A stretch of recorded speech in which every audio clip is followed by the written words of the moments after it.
بسم الله الرحمن الرحيم. الحمد لله وكفى وسلام على عباده الذين اصطفى. أما بعد، قال الله تبارك وتعالى: أعوذ بالله من الشيطان الرجيم. بسم الله الرحمن الرحيم. سبحان الذي أسرى بعبده ليلا من المسجد الحرام إلى المسجد الأقصى، والصلاة والسلام على حبيبه المصطفى صاحب البراق والإسراء.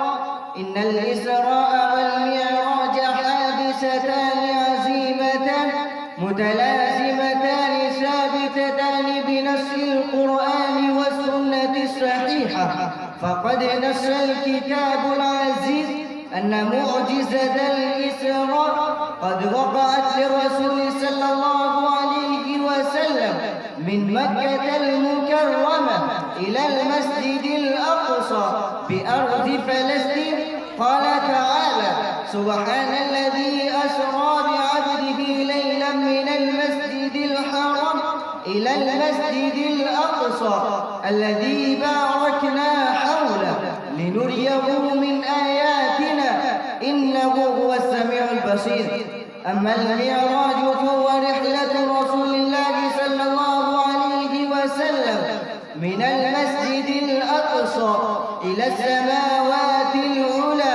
قال تعالى: ولقد رآه نزلة أخرى عند سدرة المنتهى عندها جنة المأوى إذ يغشى السدرة ما يغشى ما زاغ البصر وما طغى لقد رأى من آيات ربه الكبرى.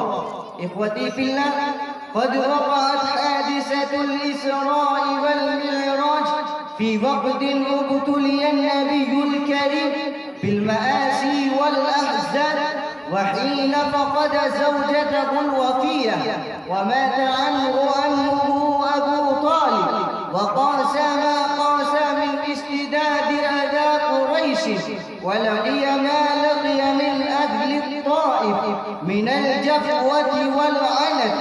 فكانت حادثة الإسراء والمعراج تسرية عن واكتفي بهذه الكلمات.